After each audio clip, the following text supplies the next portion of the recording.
Assalamualaikum warahmatullahi wabarakatuh. Perkenalkan, nama saya Mari Haristinata. Dan saya Krisna Aditya Pratama. Pernah nggak kalian dengar negara yang punya dua bagian wilayah yang dipisahkan oleh lautan, tetapi tetap satu? Atau negara di mana yang kita bisa nemu budaya Melayu, Cina, India, dan puluhan suku lainnya? Nah, itu adalah negara Malaysia. Di video kali ini kita berdua akan membahas bedah tuntas mulai dari identitas resminya, cara mereka berkomunikasi, hingga kebiasaan unik mereka dalam sehari-hari. Yuk kita simak di video kita hari ini. Oke. Untuk yang pertama yaitu bentuk pemerintahan Malaysia. Nah, Malaysia ini menggunakan sistem demokrasi berparlemen yang di bawah pentadbiran raja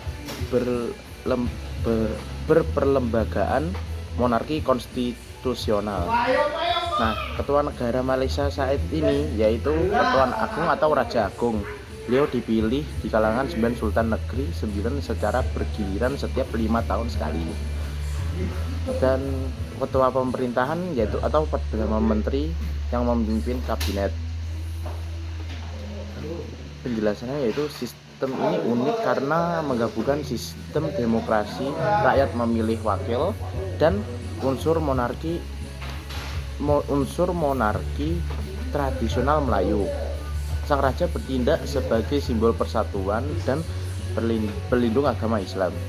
Sementara pemerintahan sehari-hari dijalankan oleh Perdana Menteri dan Parlemen. Nah, yang kedua kita membahas lambang negara atau yang disebut jata negara.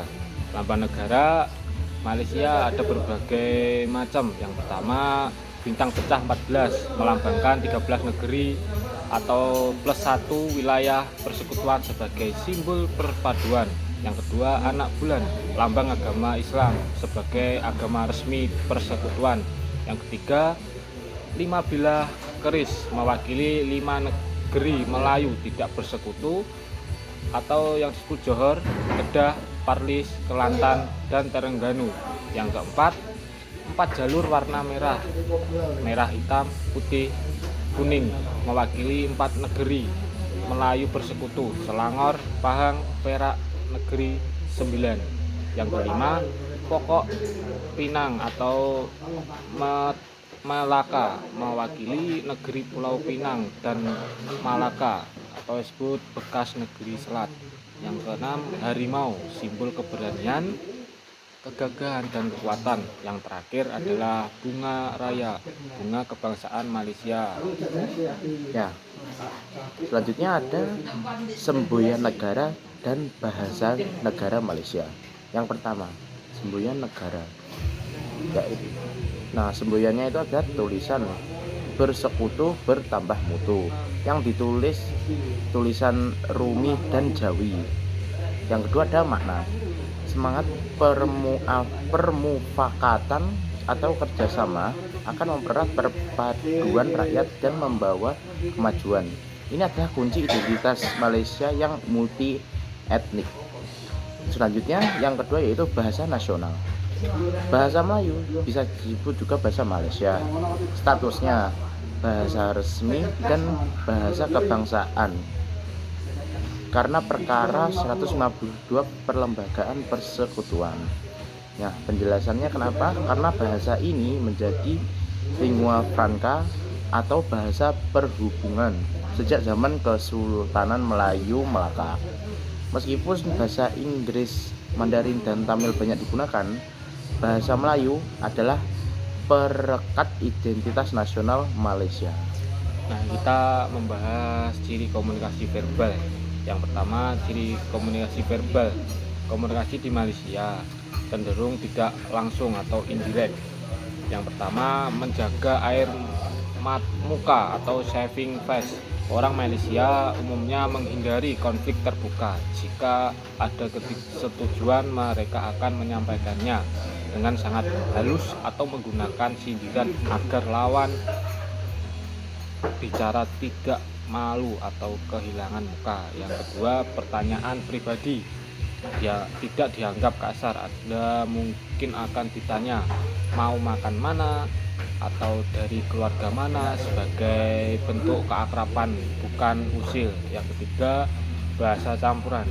Dalam pergaulan sehari-hari, masyarakat sering mencampur adukan bahasa Malaysia dengan kata serapan Inggris, Mandarin atau Tamil. Contohnya, please kepot sikit kita lihat nanti. Nah, selanjutnya kita bahas komunikasi non verbal. Nah, dari komunikasi ini bukan lisan sangat dominan, sekitar 80% dari interaksi orang Malaysia, yaitu yang pertama ada kepala dan tangan. Menggelengkan kepala sedikit saat mendengar pertanyaan bukan berarti tidak, tapi seringkali iya. Saya dengar, silakan lanjutkan. Nah, selanjutnya ada memberi atau menerima sesuatu. Harus menggunakan tangan kanan atau kedua tangan, karena tangan kiri dianggap najis untuk urusan sosial. Selanjutnya ada ekspresi dan postur.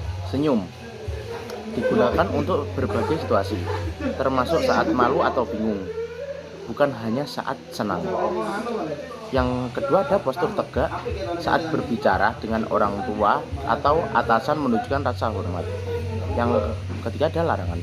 Jangan sekali-kali menunjuk dengan jari telunjuk atau gunakan ibu jari yang dilipat atau menyentuh kepala orang dewasa.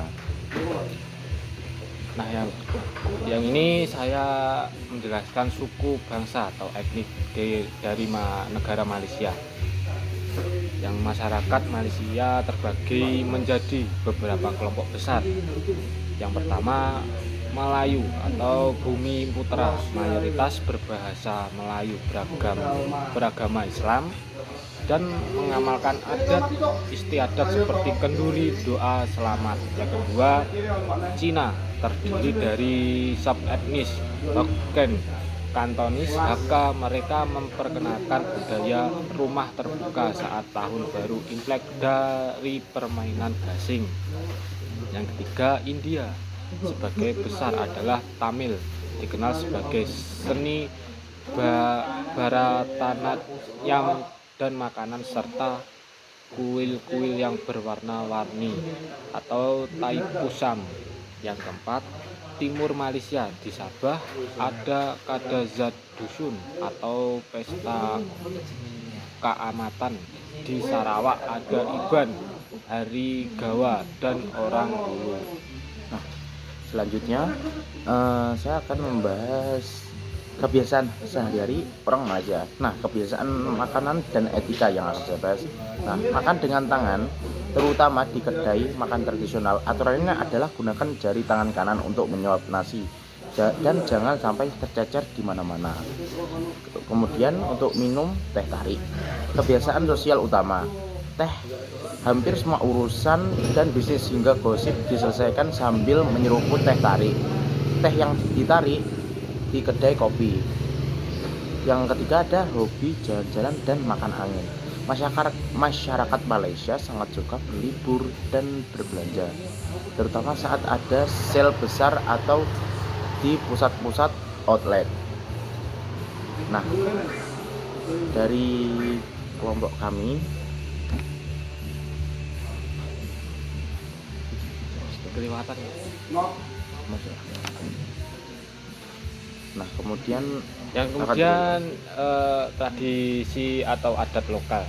Tradisi dan adat lokal atau rumah terbuka open house ini adalah tradisi paling khas saat hari raya atau yang disebut hari raya Islam, tahun baru Cina atau Diwali atau Hindu. Masyarakat saling mengunjungi rumah satu sama lain tanpa memandang agama. Yang kedua, sembahyang dan pantang larang. Ada berbagai macam, ada 3. Yang pertama, sebelum makan, orang Melayu biasa membaca doa. Yang kedua, orang Hindu tidak makan daging lembu. Yang ketiga, orang Cina pantang meletakkan sumpit tegak lurus di mangkok nasi. Yang kedua, pakaian tradisional, baju kuning Melayu, Cheongsam Cina, sari India. Nah, untuk penutup, eh, Malaysia itu negara yang besar, dan Malaysia punya apa jenisnya, kartun Eh, kartun Upin kartun Ipin Ipin. yang terkenal di luar negeri. Dan sama sebagai kartun di Malaysia itu ada Bobo Banyak. Boy, Upin Ipin dan sebagainya yang digemari semua anak masih apa itu masih kecil atau dewasa juga ada ya. Semua suka, semua kalangan suka. Untuk penutup mungkin kita akan berikan kesimpulannya, yaitu Malaysia adalah negara yang multikultural namun bersatu di bawah identitas kebangsaan yang yaitu politiknya raja berperlembagaan dan demokrasi. Komunikasinya itu halus, menjaga perasaan dan menghormati senioritas. Nah, jiwa orang Malaysia itu terletak pada makanan dan perayaan bersama. Nah, mungkin sekian itu saja dari kami. Jika ada kurang lebihnya mohon maaf. Akhirul kalam, wassalamualaikum warahmatullahi wabarakatuh. Dadah. Dadah.